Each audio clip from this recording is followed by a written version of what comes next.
I'm beyond burnt out. And if you clicked on this video, I'm going to assume that you are either beyond burnt out as well, or you are well on your way to being beyond burnt out.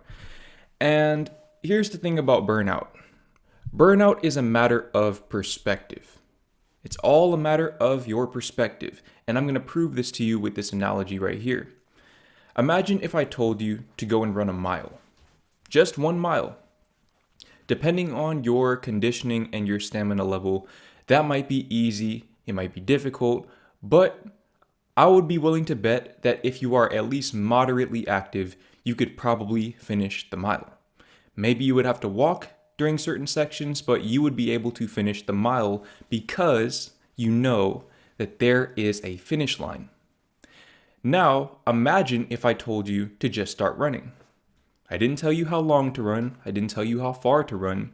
I just told you to start running. And I didn't tell you when to stop. You could literally be the most well-conditioned person in the whole entire world. But mentally, that would be a lot more challenging than running literally any set distance. Even if I had you run a marathon, that would be a lot easier than me telling you to just run. Because ultimately, when you don't have a finish line, you aren't able to tap into the reserves of energy that you always actually have access to. That said, how do you go about establishing a finish line in your life? Well, here's the thing. If you're just working just to work, then you are essentially running without a destination. And so what you need to do is you need to establish a goal. What is the outcome, or the desired outcome rather, for the work that you're putting in? And sometimes we have these outcomes, but they're not outcomes that we actually want. And this is a distinction that it took me literal years to reach. Is a lot of times we set these goals for ourselves that we think we want, or even want to want, but deep down we don't actually want for ourselves.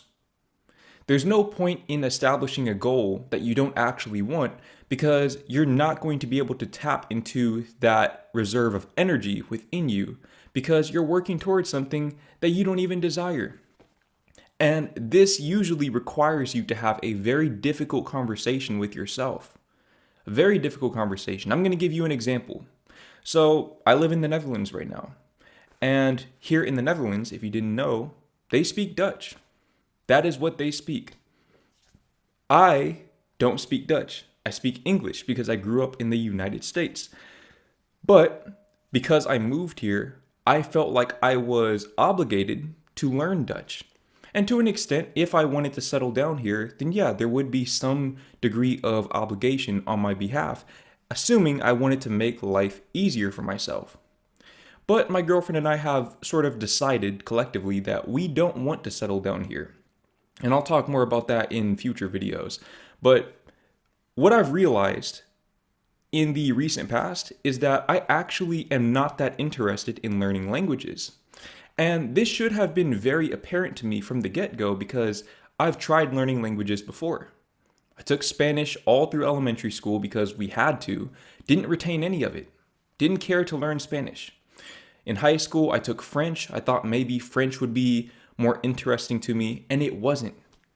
I think, as a matter of fact, French class was the class that I received the lowest grade out of any class that I took in high school in.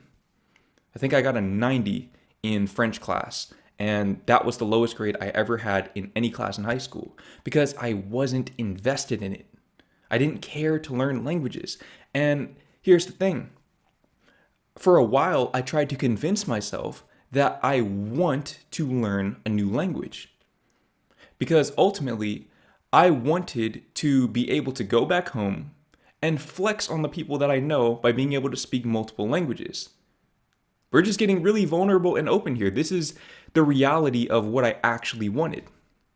And what I realized was if I can accept that that is the finish line that I want to be able to go back home and have leveled up and bossed up so much that I will impress everyone around me back home. Maybe there is another way, a more efficient way of me doing that. Maybe there's a version of that outcome where I actually can do something that I value myself. And that's not to say that learning languages is a bad thing, but again, I'm just not interested in it. I don't desire to learn a new language. I want to desire to learn a new language. Two completely different things there. The gym, on the other hand, that's something that I actually want for myself. I want to build a very impressive physique. With building my business, I want to build a very successful coaching business. And I'm in the process of doing that. And that's part of the reason why I'm so burned out, is because I'm filming 15 videos per week, plus making Instagram reels, plus doing a coaching session. But I'm doing all of this work, stressing myself the hell out, because I am working toward a meaningful goal. Whereas when it comes to learning a language, I do one Duolingo lesson a day. I try doing 3-5 lessons a day, so on and so forth. And honestly, just one lesson a day is enough for me to feel burned out in that aspect of my life. Because I'm not able to tap into that extra reserve of energy, because that is a goal, that's an outcome that truthfully I'm not that enthusiastic about reaching. So I'm saying all of this to say that you need to make sure that the goal, that the outcome is not just present, but it's also desirable.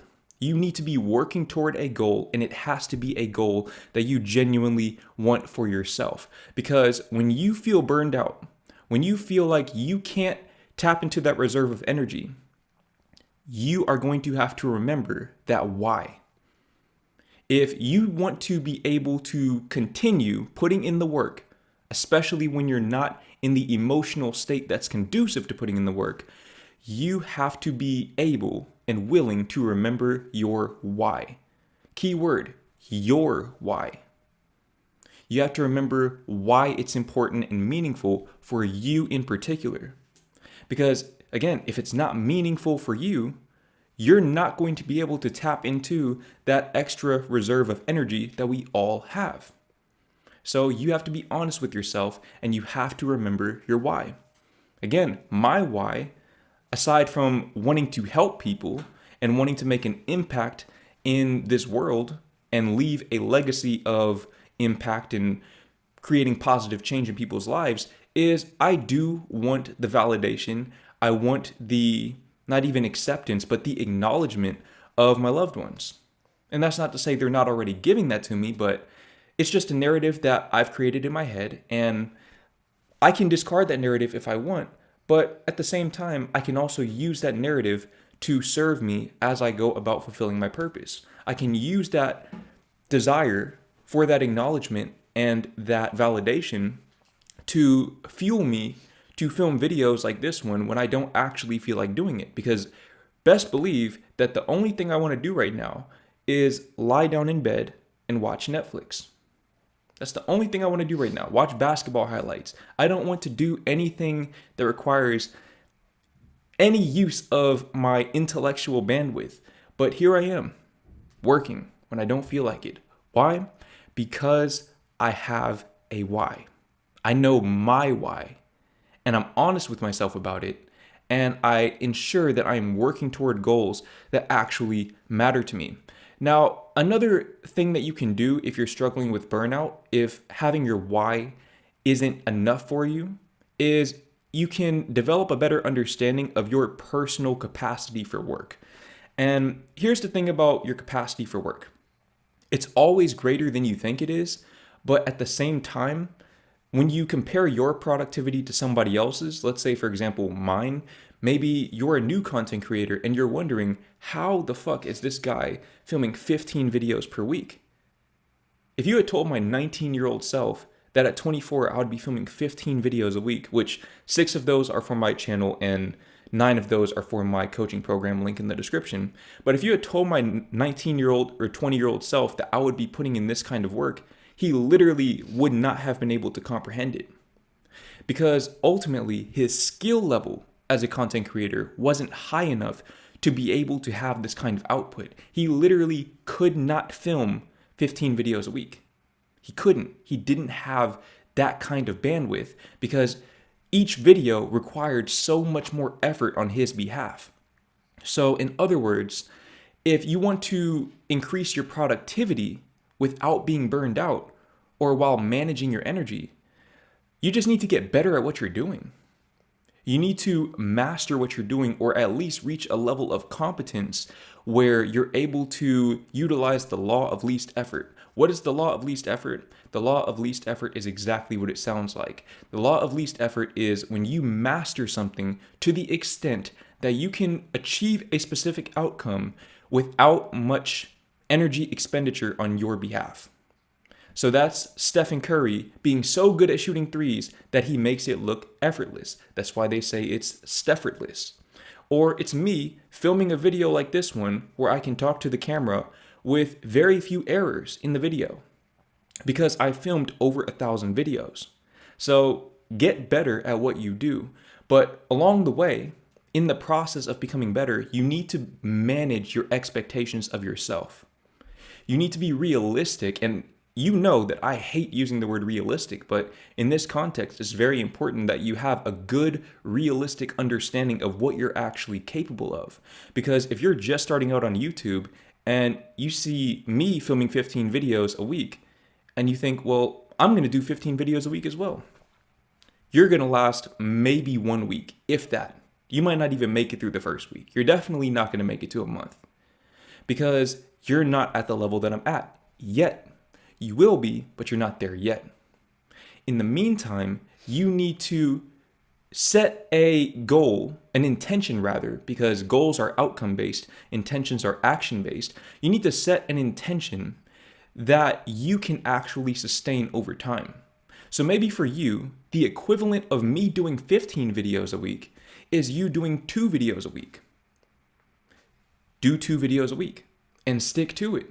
And with those 2 videos a week, you're going to build the skill of content creation. And from there, you're going to be able to do 3 videos a week, then 4, then 5, then 6, all the way up to 15. And then eventually you might even surpass me. Make sure that you are focusing on building up the skill set by maintaining the consistency over time, over a prolonged period of time. This isn't about utilizing bursts of motivation to do a lot of work and then falling back off. This is about you being consistent over a long period of time, becoming good and expending less energy, but then continuing to push your limits, even beyond that. Continuing to push your limits and not so much ignore burnout, but move the boundaries of your burnout such that you can do more work for less effort and ultimately be more productive and get to where you want to go in life.